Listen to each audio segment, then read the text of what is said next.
I'm Matt Godbolt. And I'm Ben Rady. And this is Two's Complement, a programming podcast.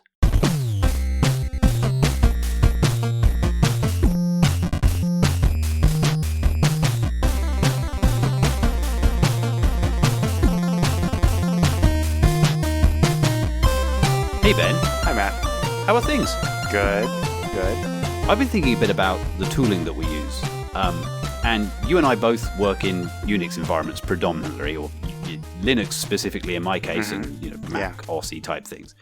And there's an awful lot of tool crafts that we've picked up, both you and I, over the years. And with certain people we've worked with in various companies have been even better at this. I remember pairing with somebody particularly and learning a whole ton of stuff about it. I figured we should talk a bit about the kinds of things that we can do and have done and use the tooling for in the Unix shell, because I'm always surprised when I meet somebody who goes, how did you just do that thing? And I'm like, oh, it's just shell. So right.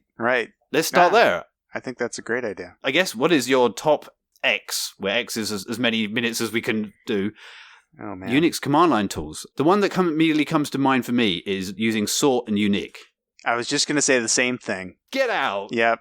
It's like the flathead screwdriver of Unix tools, right? It's the thing that you use for everything when you don't know how to use anything else. Right. I mean, I've got a big list of things, and I just want to get a sense of the data, right? I've got log lines, and I'm like, well, how often is this thing happening? Or how often are things of this type happening? So you might chuck in a grep OE, -OE, to say only output the bit that I'm going to tell you in my little regular expression, and then you pipe it through sort, and then you pipe it through unique -C usually. And I guess we should explain what all of those things are and why. But you end up with like a little list of, hey, there are exactly 50 instances of this string, 48 of this string, 10 of this, and then 3 of those. And you're like, that's exactly what I needed to know about this log. So I'm glad that we picked the same one there. That's a good sign. Yeah, it's a good tell. Yeah, you sort of like use that to make like a little histogram. I guess it's also kind of like a group by. Isn't that what that is in a way? I suppose, yeah, it is a group by. It's very much like a group by, isn't it? Because you're saying aggregate on this key and then say how many of them there are. It's like, order by blah, group by blah, count star. Yeah. So in the pipeline I just described, the grep thing takes an input, and it'll find just a snippet that you're interested in. Now, if your files are, you just want to find the unique types, counts of the lines of a file, the different contents of lines of a file, you don't need the grep part. But then you sort them to get them so that exactly the same lines are one after each other. So if your input is A, B, C, A, each line, then you're going to end up with A, B, C. Right. And you're really only doing that to get the unique -C to work. That's right. Yeah, that's a very good way of putting it, yes. Yeah, I kind of wondered, because it's not like you want it sorted particularly. Right. In fact, you may resort it at the end, which is what commonly one might do. So you're getting it so that the unique, is designed to drop subsequent, or rather, what's the word I'm looking for? Not subsequent. Drop equivalent repeated lines of a file. That's what it's designed for. But it can also say how many duplicates it encountered as it went through. So when you're piping A, B, C through it, it sees the first A, goes, that's great, I've only ever seen A before. Then it sees the same line again, it goes, oh, well, I'm not going to output that line, but I'm going to count it. And then it sees B and goes, oh, okay, that's the end of the A's. I will never see another A, because it presumes that the inputs are this is what its function is. I shouldn't say it's presuming anything. It's not presuming anything. It's just what it does. So then print out, hey, I saw 2 A's. Then it'll say I print 1 B and then 1 C, and you're done. And that's wonderful, right? And so you get a count of each of the individual inputs to unique lines, I should say, not input.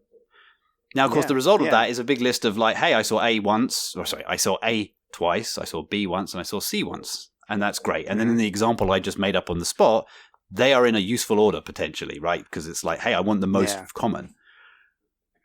But often I want to say, no, just give me the top 10 of those. And so just like in SQL... like thousands of categories, but you want to know what the most frequent one is. Right. Exactly like in SQL, if you don't give it a sort key afterwards, then the sort inside your pipeline here is not sorting it usefully. It's just an implementation detail of the way your group by is working.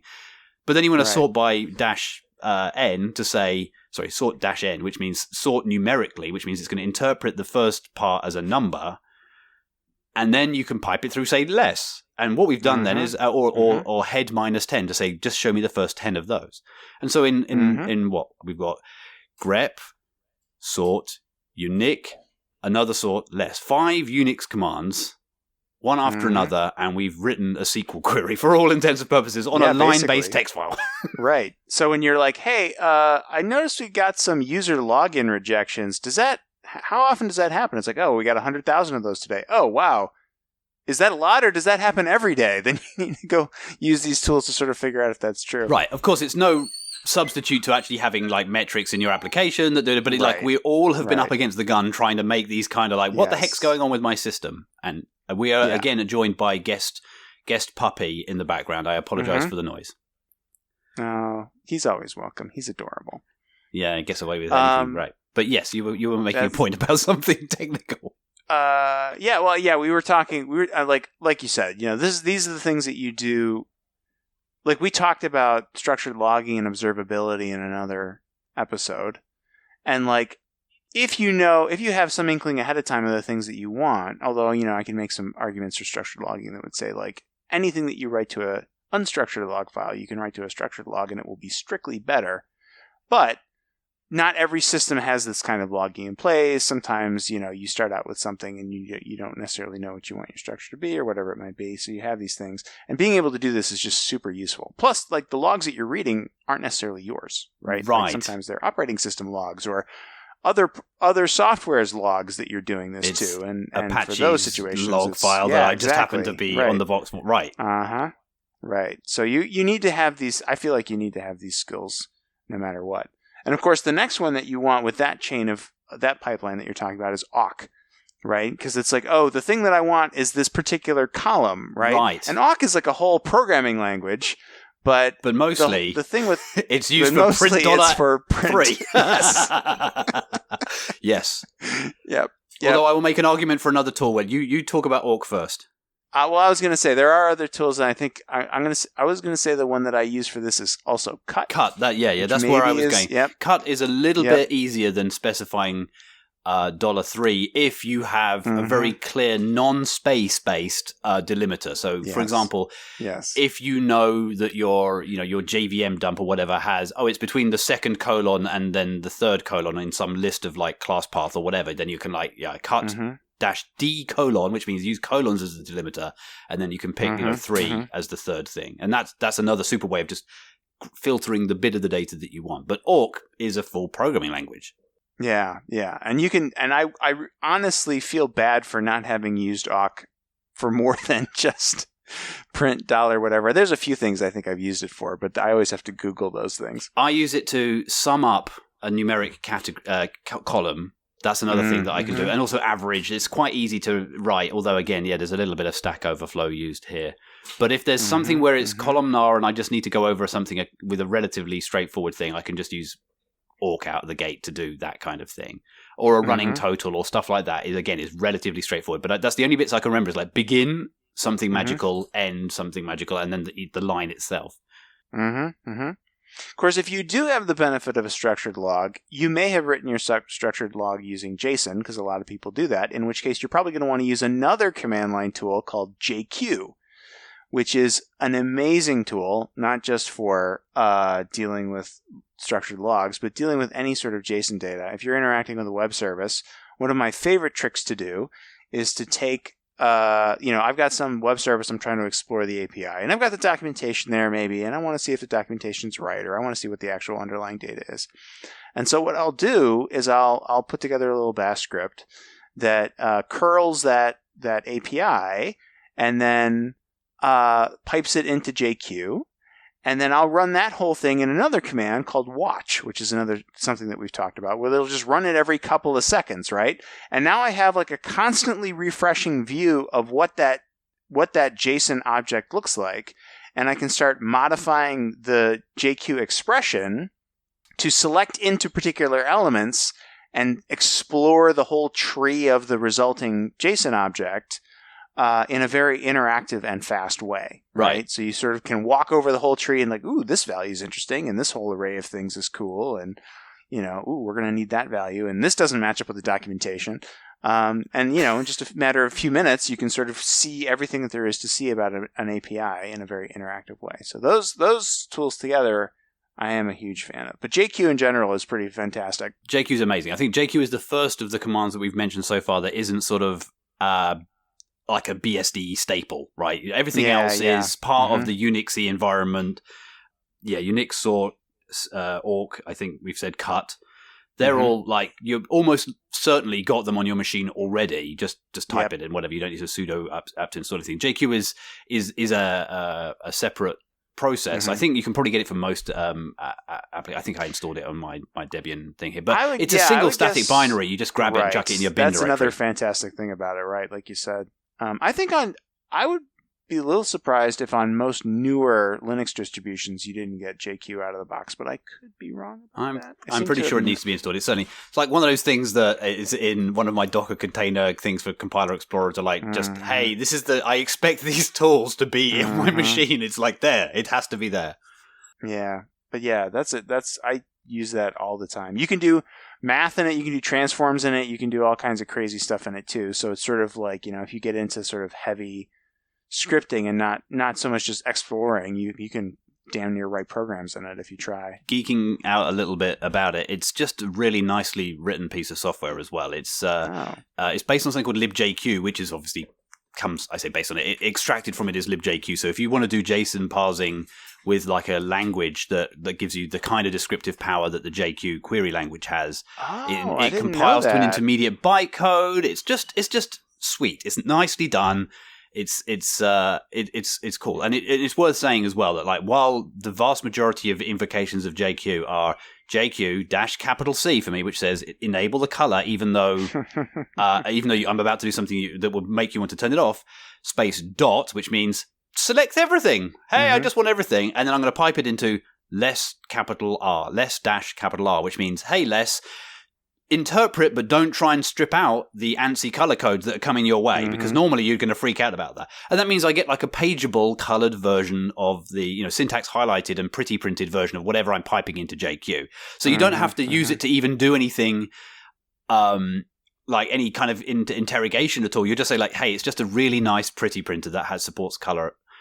But then, as you say, you can do dot stuff. It's got its own piping internally. You can do all sorts of clever trickery. It's a great product. And yeah. So what else have we got? On the topic of watch, actually, another tool that's similar to that is this is another one that you're probably going to have to install called ENTR. ENTR basically uses the file system notification library that is definitely already in your distro to let you run a command in response to a file system change. Right. So if you want to scan a directory for changes, and then whenever a file in that directory changes, run make or run JQ or run, whatever your compiler of choice is, or your linter or your tests or whatever it may be, you can use ENTR to do that. And it's like a really, really easy way to create a very interactive workflow with pretty much any programming language using, this very simple tool. You can also do it for more like things you shouldn't do. Like you can use it as a way to, I'm going to make this API call, or I'm going to hit this web endpoint whenever this file changes and post the file because you don't want to actually build the event-based system that you should be building. Oh, right. I've seen it used for that, which, maybe in the MacGyver duct tape baling wire situation is the right thing to do. But, it's intense, and I think it's really sweet spot is, sort of like developer tools and developer little mini. type stuff. I mean, I'm used to like npm run watch and things like that. The various packages will have, but they're provided by Node.js services. But if you want to do it more generally, you can use ENTR. I've seen it used under like iNotify stuff that I've kind of hacked together myself for some of my Raspberry Pi development stuff. I had a thing that watched, but it was a makefile target. If I'd have known there was ENTR to just do most of the horrible heavy lifting of the strange protocol that you have to use to talk iNotify, then this would have been great. So ENTR, that's awesome. The last time I really used it in anger, I was writing a Wireshark plugin. And what I would do is I think I was writing it in Lua.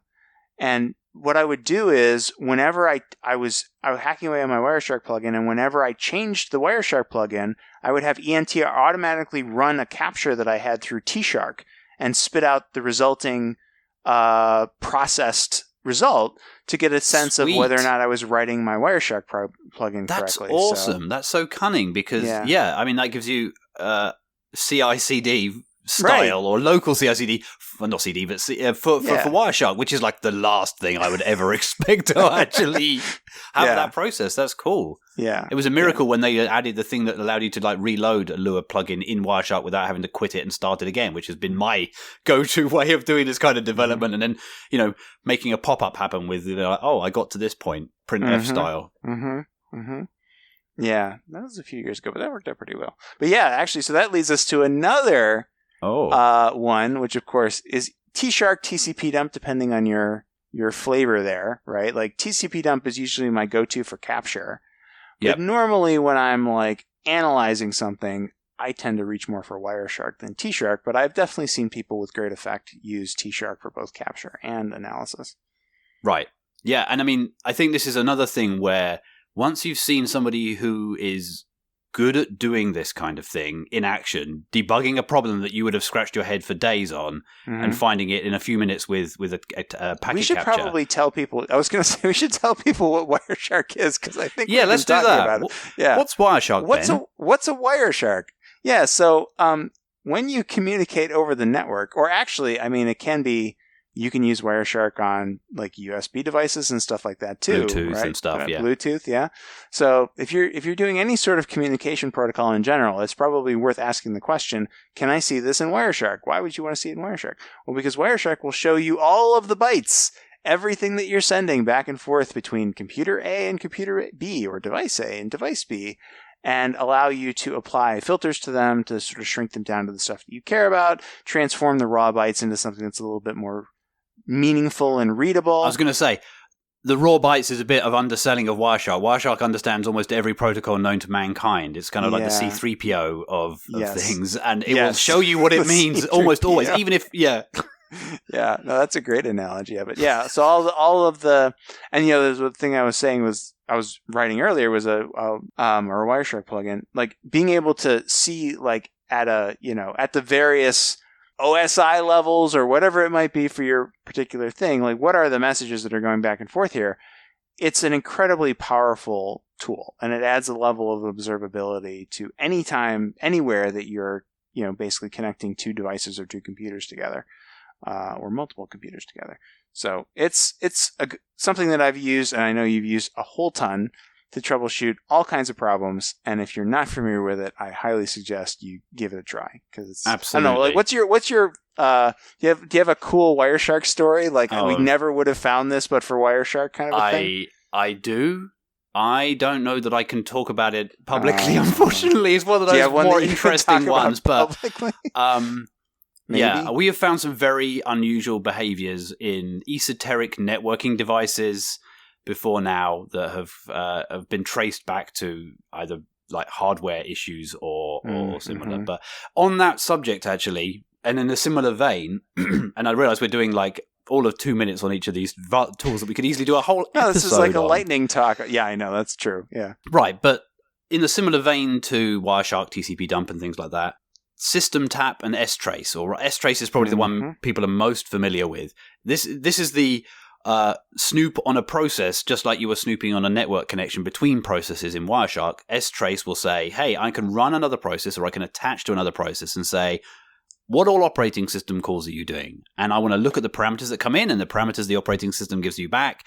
And that can give you an awful read on an awfully deep read, not awful in a sense, but really deep read on what a process is doing. And that's super, super useful when you have, for example, a process that you don't understand why it's in a weird state. You can attach the strace to it and go, oh, it's waiting on an event. What is the event? Oh, it's file descriptor 37. What is file descriptor 37? And then you can go and look, and this is something I noted for another part of the talk, but in Linux, you can go and look at that process's information in /proc. So I would say, why are you blocked? Wait, you're trying to read from 39. What is file descriptor 39? So I will go to proc / and then the PID of the process that I'm and that's calling just mounted in the file system / It's just a proc, magical file system.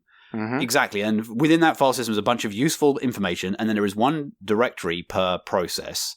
You can go into that directory, and there's a bunch of files that aren't really files, they're magic, that talk to the kernel, and then you can look at, for example, all of the open file handles. All of the open file handles appear as symlinks between a numbered file, like 37 in the case of the thing I've just been talking about, and it will be a symlink to either the actual file on disk, or it will be a symlink to a special magic-looking thing that will tell you I'm a socket or I'm a Unix pipe.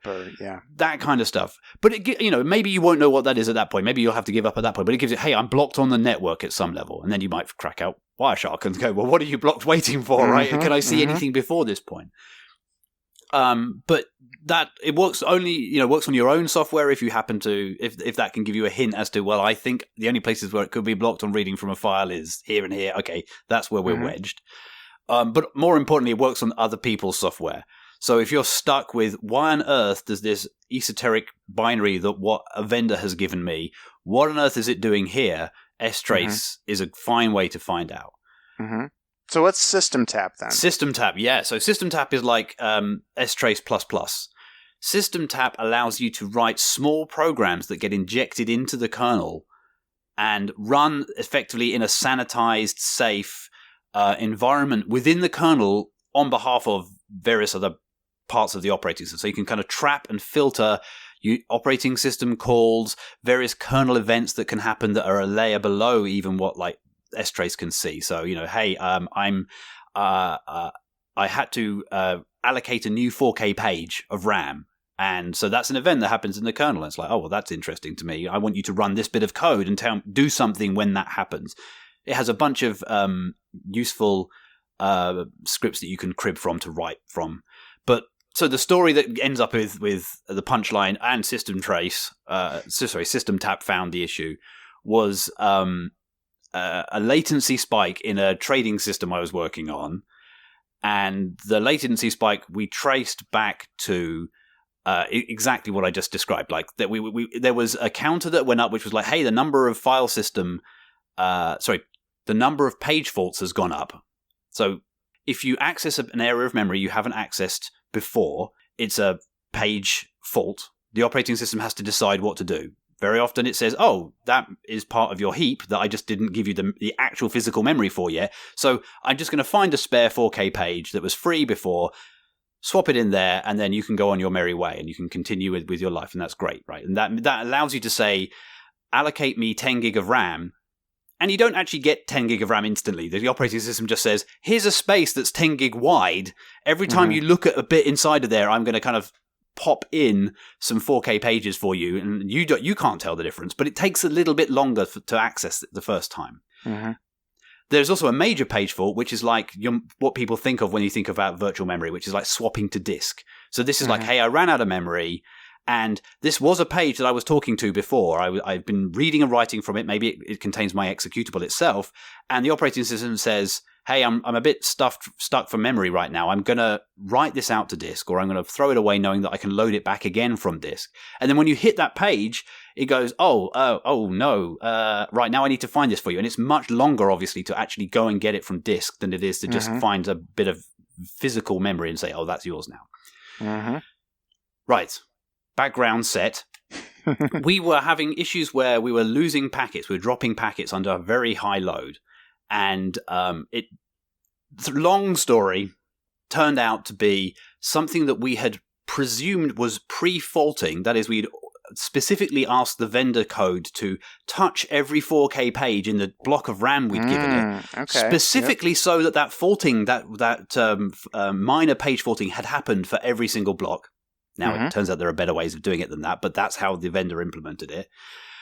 We'd asked for this flag to be set on like a 2 gig buffer of RAM that we knew was really important to us. Nobody else should touch.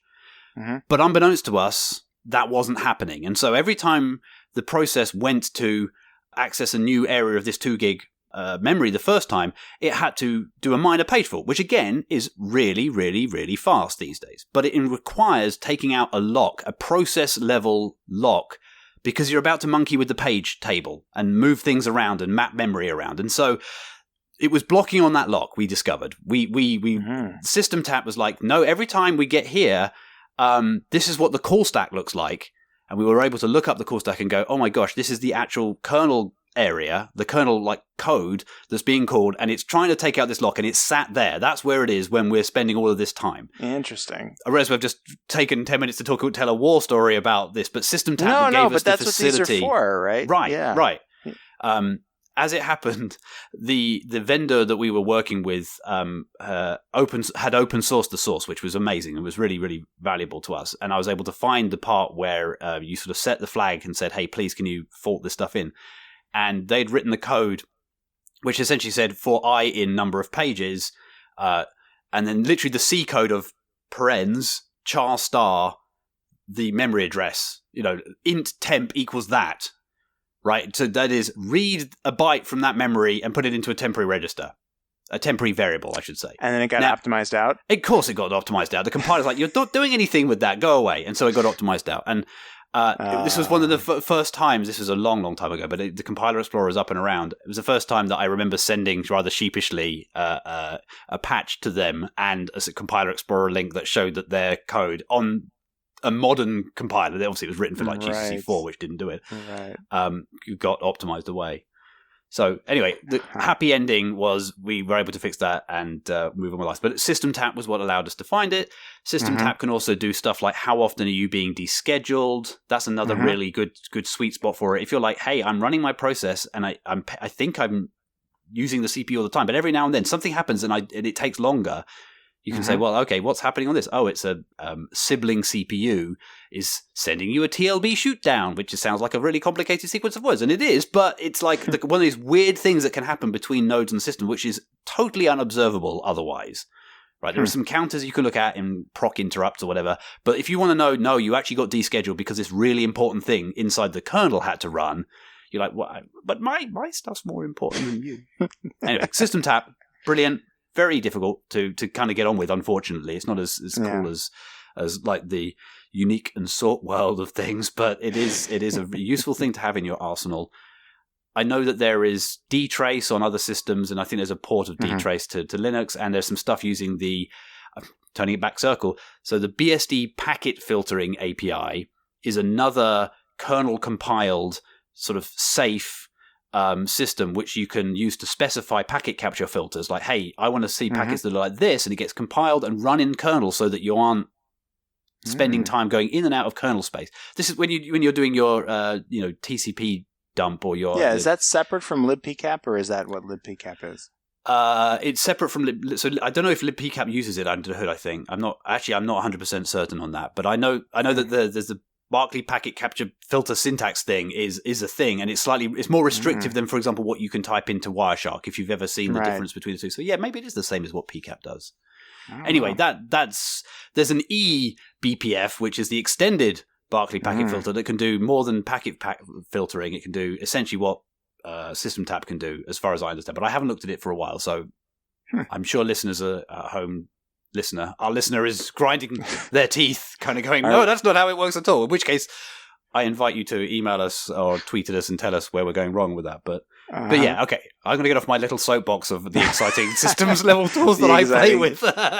System Tap. I mean, so there's a whole other category actually of tools, and this is definitely higher level than System Tap, but maybe equally useful, certainly more commonly useful, which is all the process management stuff. So like PS tree, kill, top, all that stuff, that it's like, okay, I have this machine, it's running all these. Why is my computer so damn slow? That's basically that's the main, and what can I do about it, right? Like you bring up some, you launch some tool or you bring up some web page or whatever, and it's like, everything's super slow now. What's going on? Well, it's like, first things first, you probably run top and see, okay, what is using all the CPU? What is using all the memory? If you're not coming from a Linux environment, this is like, Task Manager or what's the Mac one? I forget. Is it also Task Manager? I have literally no idea. Something like that. You know my position on Mac. Yes, I do. But yeah, it's so if you want to see everything that's running and how much memory it's using and how much CPU it's using, how much virtual memory it's using, what its command line arguments are even, and the controls to send it signals to kill it or stop it or whatever you might need. Top can do that. There's another variant of this which I sometimes use called HTOP. I don't know if you're an HTOP fan. It's a bit newfangled for an old fart like me. It's got colors and bars and CPU things. I don't understand it. It wants to use the F keys. What are the F keys? Are my domain. Leave them alone. No, HTOP is a fine tool too. Yeah. But that's that, sort of what the hell is going on with this computer? Why is it so slow? Why is this stuff not working? And then once you have all that, you might want to dive a little bit deeper into it. And you can do it one of two ways. You can just run top, and I honestly, half the time I feel like I just run top, I see what's wrong, and then I jump out of top, and I go use something like PS tree, maybe a PS with a grep or something like that, to dive deeper. You can do a lot of that stuff in top and also HTOP, right? Like all those things are there to I want to see the tree of processes and their threads, so I can see which process has now spawned like a bajillion T threads, and what the hell are those threads doing, why are you screwing up with my machine with all these threads? And you can do it all like that. I honestly find myself oftentimes in situations where if I'm deploying something not using Docker, which is my preferred way to do this stuff most of the time. Are you trying to enrage me here? All right, carry on. Yes. But that's we're going to do a whole episode on that. You're teasing me. An episode on the appropriate use of Docker. Yeah. The appropriate use of Docker. Very well put. But if I'm deploying something not using Docker, there's a trade-off there, and one of the trade-offs is that I have to generally do the process management myself. So if I want to turn the damn thing off and be very sure that it's off, I need to make sure that all those processes have actually stopped. And that means the whole tree of processes, not just the top-level bash script that kicked it all off, right? Yep. And in those scenarios, I generally find myself using PS tree to look at the tree of processes and look at all their PIDs and look at what process groups they're in, and combining that with a kill that kills a whole group of processes or kills a single process. And it's I'm going to kill this top level process. Does it correctly kill the ones below it? Well, I'm going to find out by killing it, right? Yeah. Or I'm just going to send another signal to it. That's another great thing about kill, is that you don't have to just use it for kill. You can use it for any signal. You can use it for HUP. You can use it for the user signals. Yes. Let's just HUP is hang up. It's like the equivalent of disconnecting. It's the signal you used to be given when the modem was disconnected from the serial connection. But we now use it to mean, hey, gracefully shut down, please, probably. Or I'd like you to... Or whatever you like. Yeah, I mean, you can kind of, it's the definition of it has gotten, it's almost like another user signal. It's like user 3 at this point, right? I've seen it used for, the one place where I've seen it used that sort of kind of made philosophical sense to me is check to see if your connections are stale, right? Like you HUP a process when your computer has been woken back up from sleep, and who knows if the TCP connections that it previously had are still connected. You can HUP a process and be like, hey, and if it's written to handle that signal, it might go interrogate all of its sockets and make sure that they really are connected. Send a heartbeat or do some other thing to make sure that everything is still good. But yeah, if you're doing things with signal handling and you want user 2 to mean something, you can use kill to send user 2 to your process. Just make sure you get the command arguments right and don't accidentally try to send terminate to both your PID and the mythical PID. Is a fun one. Right. SegV. I like confusing people by sending, hey, your thing crashed. And they're like, oh yeah, well, how do you... Especially if you've got automated reporting of crashes, which I've done before now. You just kill -SegV. That'll take you a while to wear that one. How do we die here? No, all right, enough. I shouldn't be giving people ideas. You're giving people all your practical jokes. Sig ideas. They're not gonna, other funny things. Yeah, it's too early for the April edition. Oh, maybe it isn't. It's too late, probably, for the April Fool's one. Yeah. Oh man, next year. Next year. Yeah. Yes, there's a ton of stuff you can do with PS and top, and we already talked about. I mean, both of those use both commands, operating system API calls, and they actually look inside /proc most of the time, as far as I can understand, to understand what's going on. So we should talk about something that's bad. We've been talking about all this good stuff. I want to talk about something that drives me crazy. All right, well, let's get to that in a second. I want to just finish off on a couple of things, because I'm looking at the hastily scrawled notes that I did while I was in a meeting before this recording. And you mentioned awk, which we already said is a full programming language. There are a couple of other awk-like, which is a strange thing. So sed is a great thing for just doing relatively straightforward stream editing, that is text replacement or with some minimal state. I mean, I typically use it just to literally change like one thing in a line of files, right? Sorry, one line of a file. And then Perl, of course, which is a full programming language, as everyone's known. But like Perl to me is spelled Perl-pi space -e space quote and then a small replacement string. And that is the Perl in place. Run this on a bunch of files. In place, replace them with the result of having run them through the Perl script. What I am about to type in, and so that is what I use to like do big refactors when my automated tools give up on me. I will do find-name. Oh, we didn't talk about find. Oh no, man. We know we're going to miss some. We're going to publish this, and someone's going to be like, "You didn't talk about this," and we're like, "Oh my god, how?" Tac, instead of cat and gzip and gunzip. Yeah, but you find a bunch of files, and you're like, "Here are all the CPP files. Here are all the header files. I'm now going to replace this string, and I'm going to use Perl-pi-e to replace them in place, and then I'm going to rely on Git. Haha, that's a whole other great tool." To tell me, did I do this right or not, by like me doing a git diff and seeing what did I change. Okay, that looks great. Commit that. Run my tests, obviously. First. So those are the other things I wanted to talk about in this thing before we move on to we've done the good. Now it's time to do the bad. The bad, and then we have to think of what constitutes the ugly to finish the boring. You got to have the Sergio Leone, isn't that who? I don't know. The spaghetti westerns. Well, yeah. So the precursor to this, though, I think, is talking a little bit about like bash and shell check and the sort of, some of the bash flags, because it is in doing that you run into the problem that we're about to talk about, and it drives you insane. Can I talk about a good thing in bash, first of all? Bash, and in fact, anything that uses GNU readline.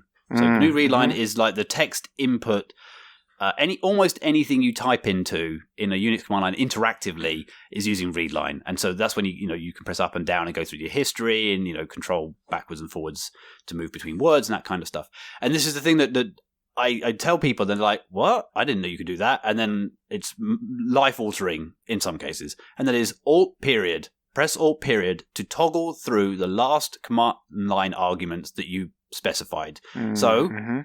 This, I know it sounds like, what would you need that for? But like imagine you're doing ls or cat a file, right? You're catting the file or lessing the file just to see whether or not this is the file that I want to delete, right? I'm checking the contents of it. Yeah, I can definitely delete this. And then you're going to do rm space and then the same file. And you better be sure you type the same thing in again because you're going to delete the wrong file otherwise. Yeah, because the file is some gnarly GUID with some other identifier stuck on the end of it. Yeah, exactly. Exactly. Now, one way to do this, of course, is to go up arrow and then replace the word less with rm, and you can do all these tricks with caret less caret rm or whatever. But I like to look at the thing first, stare it in the eye, and say this is definitely what I meant to do.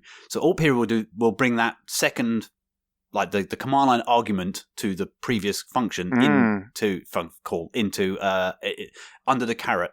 And then you can keep pressing Alt period and it goes through all the other ones. And so if it's not the last one, but the one before, it's like up arrow, but for just that for the particular command. That's neat. And a quick plug for alternate shells, because if we're going to talk about bash, I'm just going to quickly say other shells are available. My shell of choice is fish, and fish will do partial matching on whatever you've partly typed in before you hit Alt period. If you hit Alt period on an empty space, it'll do exactly like bash. But if you I just want to less it's some log file. I know it's got log written in the middle of it. You just have a log Alt period, and then you can keep hitting Alt period. It's like searching through any argument you've passed to any command in its history that has the word log in it, which is just beautiful. Yeah. Okay, enough ranting about both Alt period and fish. Yes.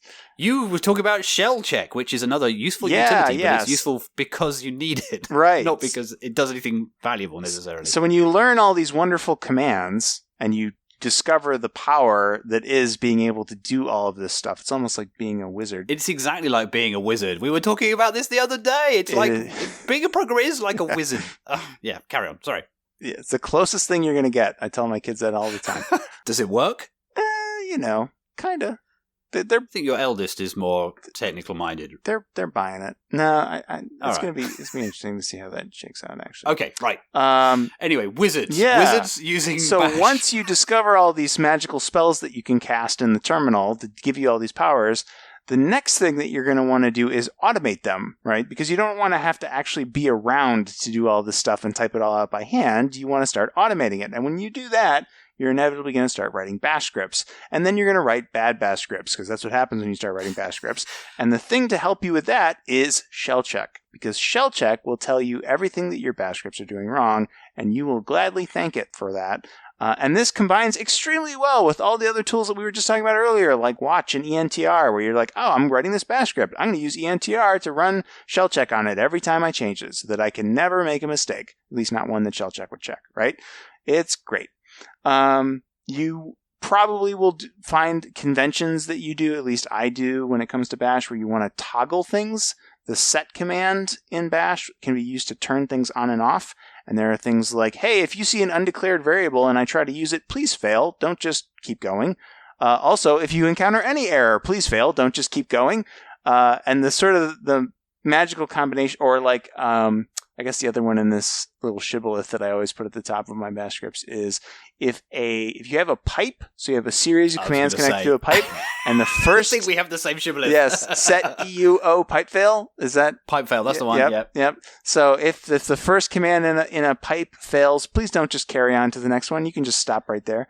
Or indeed, if anything in the pipeline dies, then consider the whole command to be dead. Exactly. Yeah. And occasionally you need to turn that off for very small areas of things because you're trying to do stuff.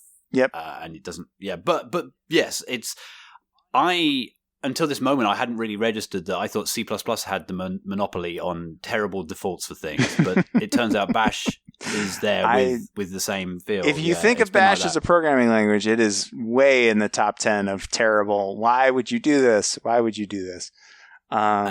But it's a shell. A whole bunch of magical things, rules like, oh yeah, if you want to do, $@ is like the all of the arguments. But if you put $@ in quotes, it quotes each one individually because that's magically useful, obviously, because when you want to pass, but not if you just do $1, or $1 or space $2. That's different right? again. Which is subtly different than $@, right?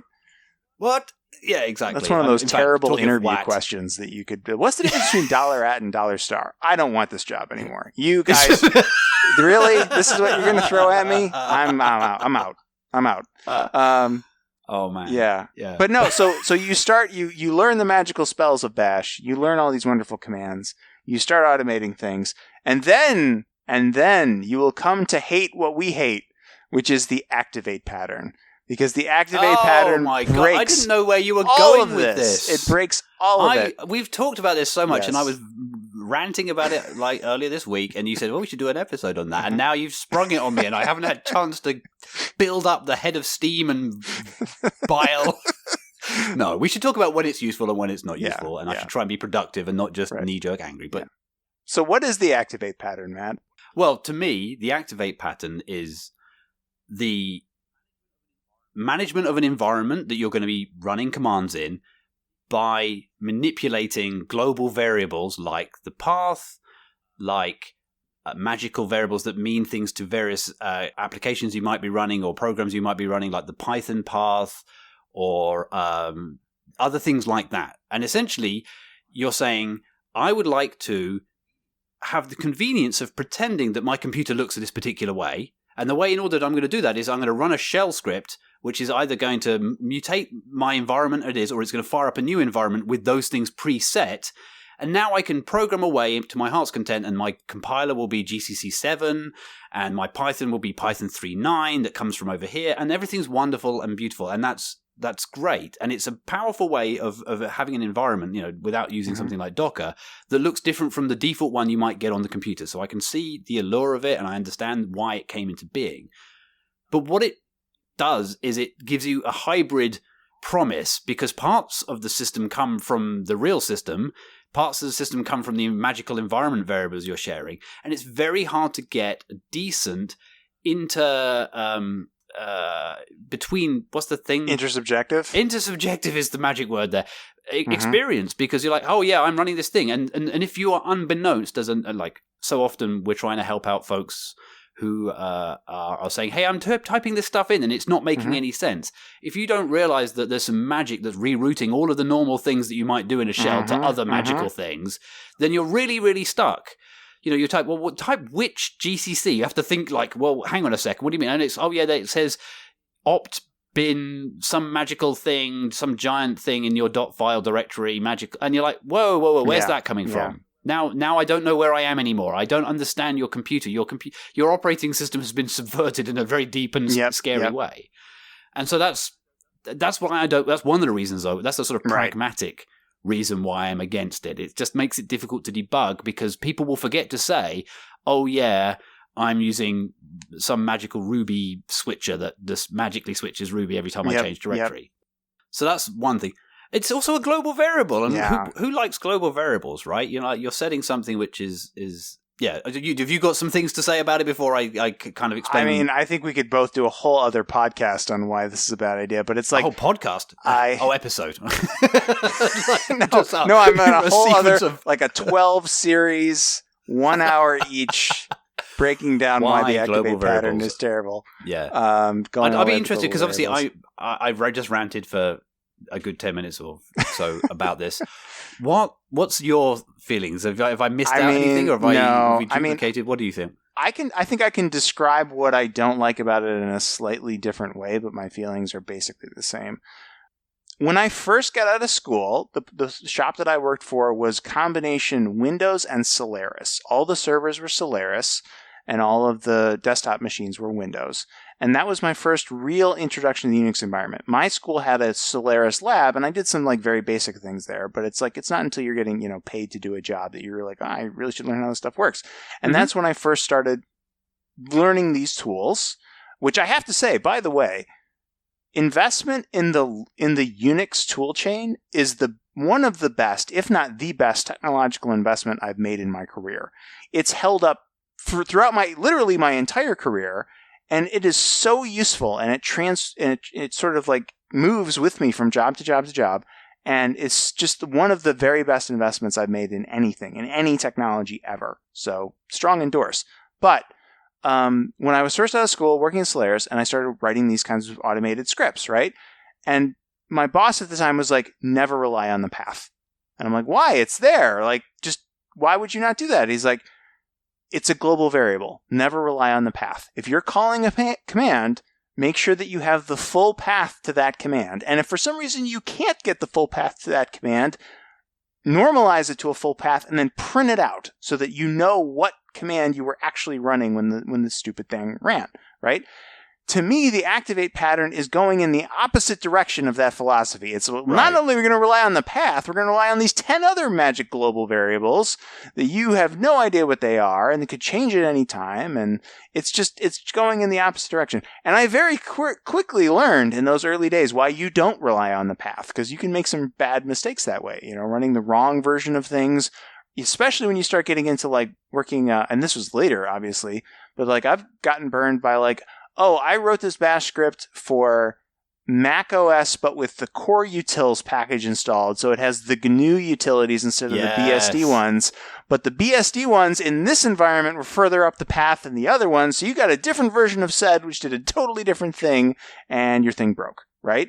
And so for me, that activate pattern is just doubling down on a bad idea, which is I'm going to mutate my global environment and then I'm going to rely on that. And especially when you're automating these kinds of things, like there's not a human being there to see that the thing went terribly wrong a lot of the times, right? Like, so you really want to like just be, I don't know, hyper paranoid that you know what commands you're calling. Wow.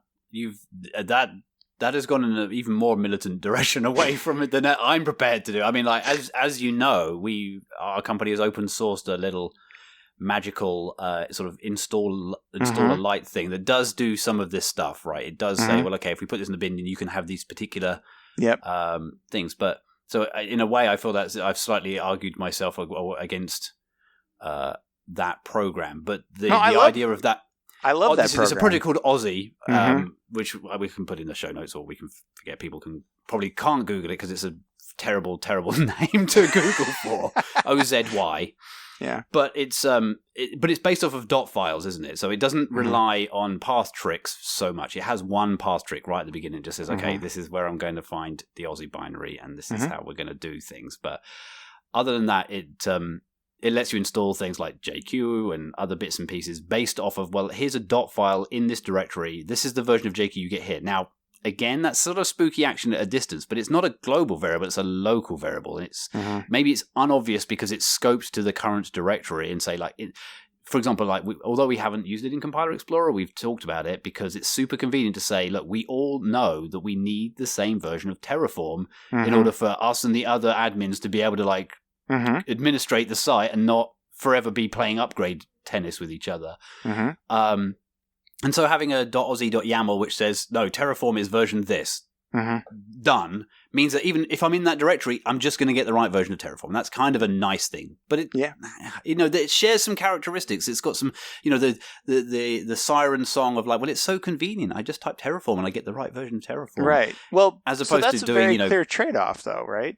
Yeah. Like, and I will say, when I use Aussie and I automate things that use Aussie, I'm always sure to not rely on Aussie bin, the bin directory for Aussie being in the path. I always explicitly call, home.aussie/bin/JQ when I want to queue. Whatever it is. Yeah. Whenever I want to call the command, right? Because I'm saying I want the Aussie version, not the one that's got installed in the operating system, because I want the version that's in my YAML file. For exactly this reason, Aussie supports a command, which I use in some makefile somewhere, which says, hey, here are the name of all of the things that I'm going to use. First of all, make sure that they're downloaded and installed, and then print out all their paths, and then you can just use that as or rather, it prints out the path that everything is installed in so that you can ensure and put that in front of all of the subsequent commands. So it kind of, it's like your one touch point with the, just tell me where things are going to be. Tell me where JQ is going to be. Tell me where Terraform or whatever else. Yeah, I feel like we've gone slightly off track from that by bringing up Aussie because, but well, in a way it's related because a lot of what we use Aussie for is managing these command line tools that we're all talking about, right? Like it's another way to sort of manage them and install them, and especially when you're building Bash scripts and other automation on top of them, you want to make sure that you have the versions that you think you have running in different environments and all of that. So it's kind of it, right? We want to make sure that everybody has the same experience, but that same experience isn't predicated on magical activation. I think that's the other thing. It's like this whole idea of like source activate.sh is a user specific step you have to do that's now polluted that terminal until you unactivate it in some way. And obviously your prompt changes usually, and it's kind of like, hey, look, you're in Magic World now. I'm like, I don't like that. How about it just works always? Like, go into the directory and say, okay, I'm just going to run Terraform. Oh, it's Terraform 0.17. Of course it is, because I'm in the Compiler Explorer repository. That's what it needs. Yeah. So, I suppose then it's not so much against the idea of carefully managing the environment that you want to run things in. It's just almost like the way that it's achieved. It's achieved through magical state action at a distance. Right. Environment variables in particular, like mutating environment variables as a part of an activate process just is like, I kind of want to depend on as few environment variables, like user, okay, home, sure. Locale. That's about it, That's another one, actually. That was also one. So, still even locale, right? A friend at a previous company would have his locale set to, I can't remember what it was now, but it was like something which was different from everyone else. So it means that things with capital letters appeared like in a different space from where I'm used to it. He said, no, I've just always wanted it this way. I'm like, I can't use your computer. But also, again, it's another thing that shows up stuff like scripts that were like doing ls pipe, head -1 to find like the first thing would not necessarily work if there was the locale was set differently, because ls sorts things based on the locale. It's global variables are everywhere, man. It's not a good thing. Well, that's ugly. That's it. You found the ugly, man. I found the ugly. The good, the bad, the ugly. We had the good, we had the bad, we had the ugly. So let's do a quick conclusion then. So there's a ton of tools that will be already installed on almost any Unix system. And obviously we've been talking about Unix the whole time. I'm aware that Windows has something called PowerShell that is conceptually sounds cooler because it's object-based rather than line-based. Having looked at a chunk of PowerShell code, I don't get it yet. I'm sure it's much more powerful than I understand, and in fact I know it is, but don't have any experience, so I can't really help you out there. But anyway, Unix, small command line utilities is probably already there. We've talked about PS, we talked about top, we talked about the /proc file system, we talked about unique and sort, and particularly that how you can use it to build a group by pattern. As trace. Column is another one, actually. Column, which we didn't talk about. Column takes inputs, and then it will columnize the inputs, assuming that they are separated by spaces, or if you do column -t, it uses tabs. And it'll turn like outputs that were like, well, the $1, $2, $3 style with spaces into $1, and then there's enough white space to make it so that all the $2s line up, and then all the $3s line up. So it makes a nice little table in your browser in your shell. So column's good. Sed, awk, perl, cut all sort of do the kind of manipulation that can be useful. You talked about TCP dump, system tap. strace, Wireshark, watch. We talked about grep, obviously. What else? What are there any other tools? I just want to, before we give up on this thing. There's dmessage. Dmessage. Oh my golly! All right, yeah, that's a great one to finish with. This dmessage is the fantastic how to out sysadmin the sysadmin 9 times out of 10. Right. So, in my experience, when you've reached the point where something really, really odd is happening on a computer, and you've probably already pinged the sysadmin team that help administrate your system and say, look, something funny is going on. It's taking a lot longer to read files. 9 times out of 10, typing dmes, which dumps the current kernel's ring buffer of like the most recent things that have happened, noteworthy things that have happened, you'll find in the last half dozen lines probably the clue if it's something that's really weird. So the things that I normally find that trip this up are things like any seg faults and anything on the system will be reported there. So you can say, hey, that's weird. Some kernel process seg faulted just now. Oop, I bet you it's related. Or you'll see, oh, CPU overheating, throttling it back. You're like, oh, I wonder if there's a problem with the cooling. Or you'll see imminent smart drive failure alert. All these kind of things that you hope will be automated away. But dmesg appears, and then you appear like you know what's going on in the system, but in fact you don't. You just read the last 3 lines of dmesg. So that's my dmesg pitch. I don't know if you want to add to that. You're a wizard, Harry.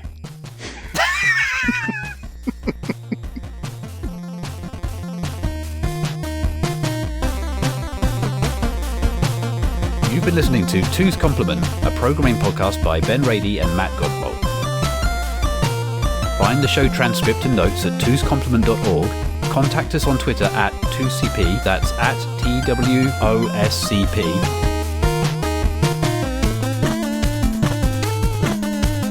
Theme music by Inverse Phase, inversephase.com.